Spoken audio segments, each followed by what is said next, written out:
ئەگەرچی وا بڕیار بوو 25 تەمموز دوایین وا دەبێت بۆ وەرگرتنی ناوی کاندیدەکانی حیزب و لایەنە سیاسیەکانی کوردستان بۆ هەڵبژاردننی پەرلەمانی کوردستان، بەڵام بەهۆی ئەوەی ژمارەیەکی زۆر لە حیزب و لایەنە سیاسیەکانی کوردستان ناوی کاندیدەکانی خۆیان پێشکەش بە کۆمیسیۆن نەکردبوو، کۆمیسیۆنی باڵای سەربەخۆی هەڵبژاردنەکان ماوەکەی بۆ 29 ئەم مانگە درێژ کردەوە.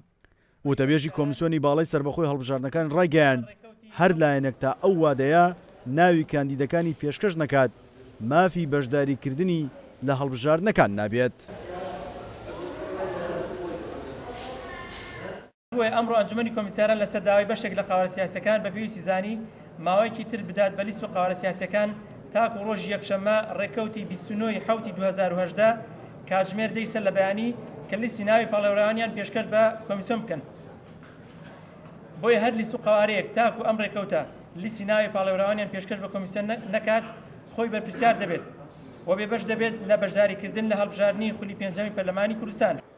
ئەگەرچی بەشێکی زۆر لە لایەنەکان تا ئێستا ناوی کاندیدەکانیان پێشکەش نەکردووە، بەشێک لە لایەنەکانیش کاندیدەکانیان ئامادەن بە تایبەتی یەکێتی نیشتیمانی کوردستان ڕایگەیاندووە ناوی سەرجەم کاندیدەکانی ئامادەیە و لە نزیکترین کاتدا پێشکەش بە کۆمیسیۆنی دەکات. پارتی پارێزگارانی کوردستانیش کە یەکێکە لە لایەنە سیاسی کوردستانیەکان لەلایەن نوێنەرەکەیانەوە ناوی کاندیدەکانی پێشکەش بە کۆمیسیۆن کرد. ئەو نوێنەرە ڕایگەیان دەمانەوێت بەشدار بین لەو پرۆسەیە.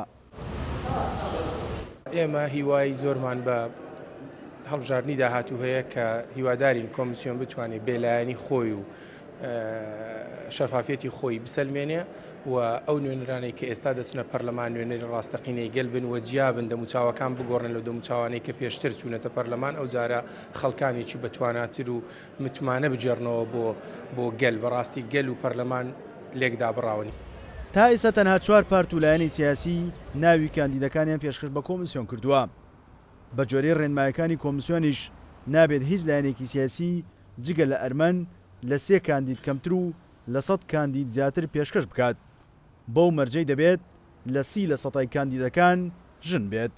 سیروان حوسێن، کورسات نیوز، هەولێر.